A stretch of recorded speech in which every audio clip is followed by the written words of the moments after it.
Cada semana dedicamos un espacio de esta picota a repasar las historias de Mérida, las historias del siglo XX, con hechos y personajes que transcurrieron durante esa época, con nuestro querido amigo y cronista oficial de la ciudad, Fernando Delgado. Buenas noches, Fernando. ¿Qué hay? Buenas noches.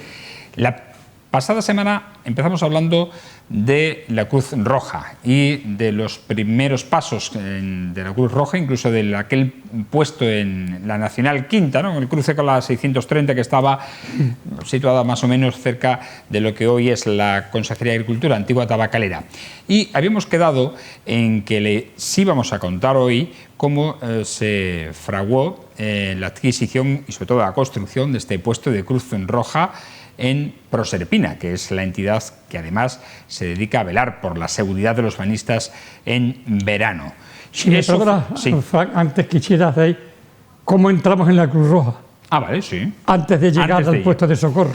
Antes, de acuerdo. Años 80, entonces. Nos situamos. 83, 84, 85, exactamente por esa época. Del 83 en adelante, que es cuando a Juan Manuel Romera lo nombran vicepresidente de la Diputación. Diputación de Badajoz. Y Juan Manuel Romera tenía un poder bastante grande. Y entonces habló con Juan Manuel Rodríguez Tavares, que era el presidente regional de la Cruz Roja, y estaba muy militarizado aquello. Y muy politizado también. Hay que reconocerlo.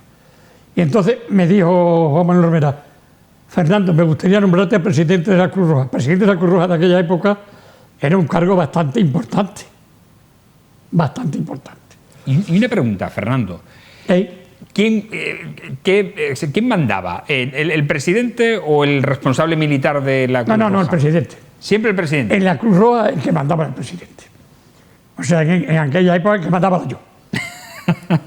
Y aquí a mí me ponían nervioso cada vez que entraba. Teníamos un local enorme en la Rambla, abajo, en la parte derecha, que daba hasta la calle Pontezuela. O sea, que era enorme, un despacho tremendo. Y ahora que hay con la memoria histórica, bueno, pues yo fui el primero. ¿Cómo?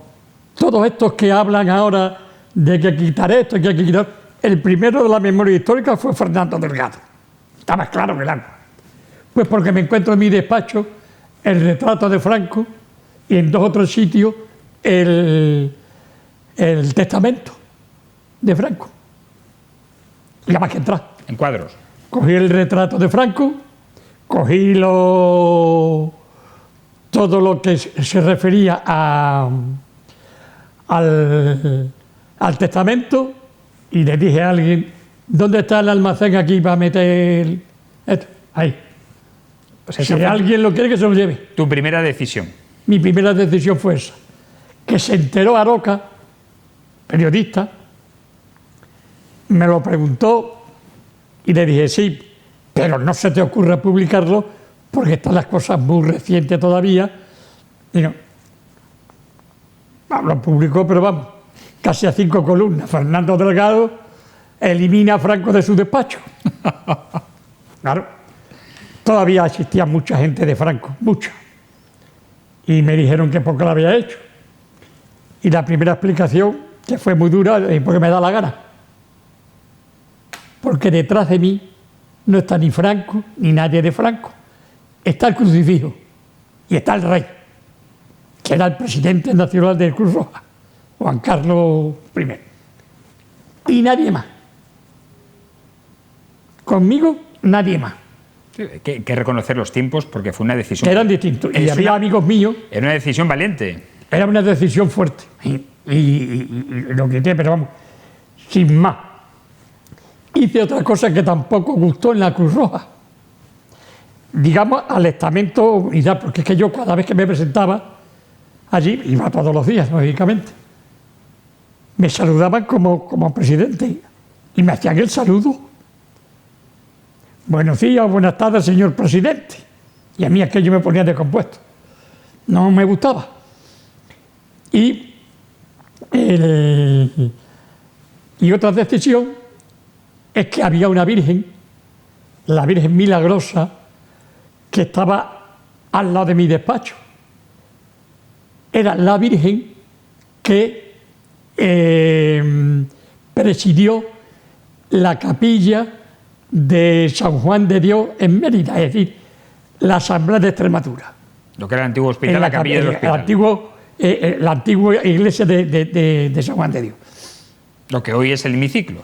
Lo cogía el hemiciclo. Bueno, Era no, el hemiciclo. Era hemiciclo. el primer hemiciclo, efectivamente. Y aquello fue un desmadre. Esa. Allí Ahí se la tenemos, llevaron, cada Fernando. uno se llevó.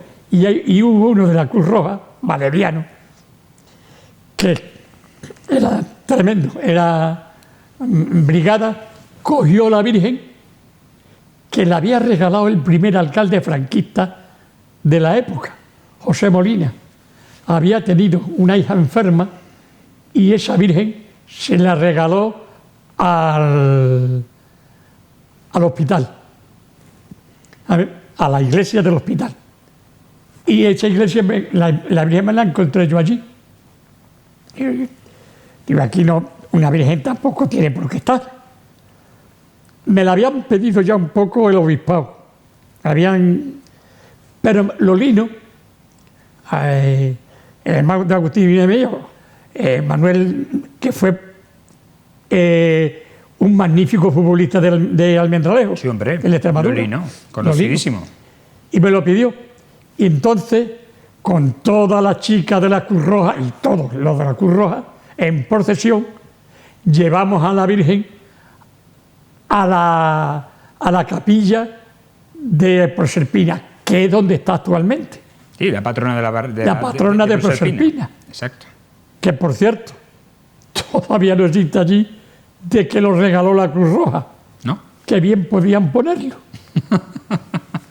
Pero en esta vida es así. Sí, o sea, hacen unas cosas, pero después se olvidan de que, veamos, por eso hacemos estos programas también, para que no se olviden y queden en el recuerdo y en la historia hechos como este. Pero, ¿por qué se hizo ese edificio en Proserpina? Vamos a... En Proserpina no había, como se había quedado aquello, teníamos que tener un puesto. Y me pidieron la mitad, de si eran 3 millones, 750 pagaba la Cruz Roja y 750 el ayuntamiento. Y había que pedir permiso a Confederación Hidrográfica del Guadiana. Estaba allí, estaba en su sitio. Y había que hacer también a comisaría de agua, era imprescindible. No le pedí ningún permiso. Y porque si pido permiso tengo que entregar los presupuestos que me habían dado para hacer la Cruz Roja. Entonces les dije a Vélez que aquello me costaba 6 millones en vez de 3. Entonces, 3 millones me pagaban entre la Cruz Roja, 1,5, y el ayuntamiento, otro 1,5. Total, que te lo pagaron todo. Me lo pagaron todo. O sea, costó 3 millones, le dijiste que eran 6 para que pusiesen entre los dos los 3 millones. Porque la Cruz Roja no tenía dinero.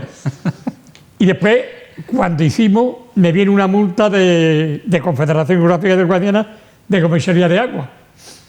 Y yo le escribía allí diciéndole que la Cruz Roja no pagaba ninguna multa. Entre otras cosas, porque una institución benéfica, a que se olvidó, ni se pagó nada, y ahí está. Y ese es el edificio que hemos visto antes, bueno, ahora lo vamos a ver otra vez en imágenes, y que, lo curioso es que yo no es el puesto vital no pude para inaugurarla adecuadamente. Yo me acuerdo cuando se hizo, que se pusieron los periódicos, en fin, todas esas cosas, ¿no? Y no la pude estrenar adecuadamente porque fue inmediatamente cuando se empezó a vaciar Proserpina. Y estuvimos varios años sin poder tener allí la Cruz Roja como puesto. Pero sí quiero agradecer, Fran, a 2 personas que se portaron con la Cruz Roja antes. Nos dejaban de piragüismo, nos dejaban unas especies de tiendas de campaña para tener allí los de la Cruz Roja. Y los bocadillos, había 2 chiringuitos, Lachón y Alfonso, que le daban de comer a los de la Cruz Roja gratis. Gratis. Pero la Cruz Roja de aquella época, Fran, fíjate bien, unos se iban al fútbol, pero pero una ambulancia se iba a las carreteras principalmente de Badajoz y parte de Sevilla con Almendralejo, por si había algún accidente. Lo que hacen ahora, digamos, la Guardia Civil de Tráfico, lo hacía la Cruz Roja los fines de semana. La vocación era total y absoluta y se privaban de estar con su familia con tal de estar con la Cruz Roja. Eran de un voluntariado tremendo. Recuerdo que hubo una riada en Alange y me llamaron para que fuera la Zodia. Me llamó el gobernador civil y fuimos para allá, ya que era una riada tremenda. Y me dijo el gobernador civil que le habían dado el parte que en un cortijo que estaba dentro de la riada, que había quedado aislado. Que había quedado aislado, que fuéramos con la Zodia. Y le dije al gobernador civil, la Zodia en una riada, bajo ningún concepto. Bajo mi responsabilidad, ahí, señor gobernador, ahí no entra la Zodia. La Zodia dura 10 segundos en estar en el puente romano de Mérida de Alange. Claro, con la corriente. Con la corriente y además ahogados todos. Me lo siento muchísimo, pero no van. Cuando llegamos a Alange, había pasado un tiempo, una media hora, una hora, resulta que los que estaban en el cortijo estaban en Alange. Ah, que no había nadie en el cortijo. No había nadie en el cortijo. Afortunadamente. Afortunadamente. No hubiera pasado nada tampoco, porque no llegó a cubrir totalmente el cortijo. Pero si yo me atrevo a decir, pero lo curioso es que había 2 o 3 de la Cruz Roja, Víctor, Valeriano, que intentaron meterse en la Zodia para ir. Digo, ¿pero de qué habláis? Si cuando bajar, que lo he bajado yo, para ir cubriendo por si había algún accidente de los piragüistas, cuando el Guadiana está suave, en verano, es peligrosísimo bajar, porque hay lugares donde se hay que meterse con piedra y pegas unos botes que yo creí que, digo, ¿para qué me habré yo montado aquí? y por ir, ¿sabes? O sea que eran de un voluntariado tremendo. Bueno, nos tenemos que ir. Vamos a hacer otro programa más sobre la Cruz Roja porque queremos destacar a las personas que han estado sí, en Cruz Roja, que han hecho con esa vocación de servicio público que esta institución pues sea eso, una institución en Mérida. Pero lo haremos la semana que viene. Sí, lo haremos porque merece la pena, sobre todo conocer a los militares que estaban allí, porque había capitán, teniente, o sea que ya militarizado totalmente. Sí. Hasta la semana que viene, Fernando. Gracias. Nosotros continuamos aquí en La Picota, en Historias de Mérida.